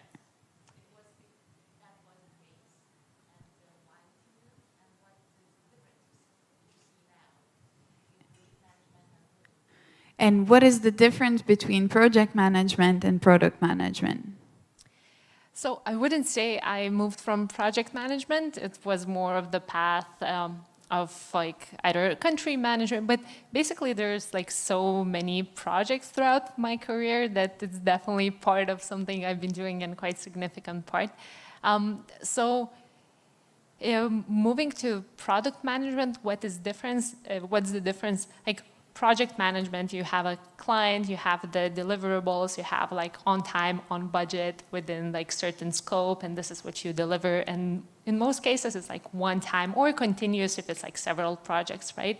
For the product, it's more of a never-ending one. Like you have the product and you're looking how to improve it, how to scale it, how to make it better so it serves the user, the community, and as well as the client. So it's more of the iterations, like loops of improvement. So that's quite different. And there's like certain people who are extremely good at being project managers because they're like strict, they manage stakeholders well, they manage the scope and enjoy that the project ends. While for the product people, it's more like, hey, how can we do better? How we can improve this product? How we can make it like better fit to the market. So they're like quite different skills. Someone who's okay without the end of something, they're saying, oh, it's done, I can move on. And someone who has the skill and enjoys the project part. The sprinters and the marathon runners. Like project managers are mostly sprinters, where you kind of get the high ending, and then the marathon is never-ending fun. Yeah, and I have a high appreciation for all of the project managers. I think it's such a difficult job to do. It's like so many inputs, and you have to be tough, but at the same time flexible. And I think this is like, and I see there's specific traits of the people that do it super well. And yeah, I think it's equally good. There's no differentiation of one being better than the other. It's something that it's a more of the personal preference, I would say. Thank you. I just wanted to hear your personal insights, like differences and what special skills you see now that is needed for product management. What special skills are needed for product management? I think scoping is one that is coming from project to product quite a bit. Project, as I mentioned, like everyone pretty much knows what it starts, ends, and has a scope. For the product as well, you have to be very strict with the prioritization and scoping. You want to say, there's so many opportunities to have, but at the same time you say, hey, these are the ones that we're going to be working on. This is the scale that we want to bring it on. These are the best opportunities, and then you get going.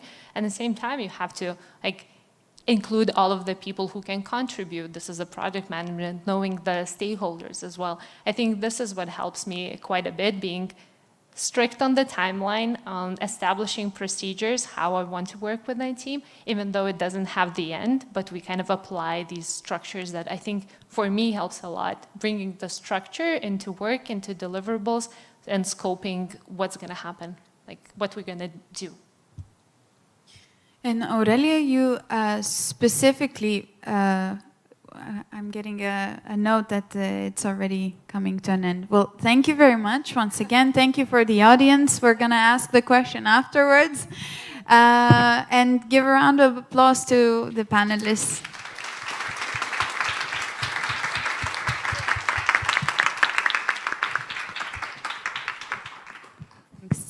Thank you, Emilia. Thank you, the panelists. And I know you want to go, maybe, but just short information for you that the workshops are going to happen in 5 minutes. We'll still have a coffee break, and there are still some spots for workshops since a few people didn't come. So if you want, you can register for a soft team leadership, project management, back end, or business analytics workshop just here by the entrance. If you want, there are a few places to go. And for all the ones who registered for the workshops in advance, it's going to happen in the same building on the 4th floor. In 5 minutes, we have a coffee break. And let's end with the conference. Thank you very much. Thank you, organizers, Emilia, Gabia, and all of you who came. Thank you very much. Thank you.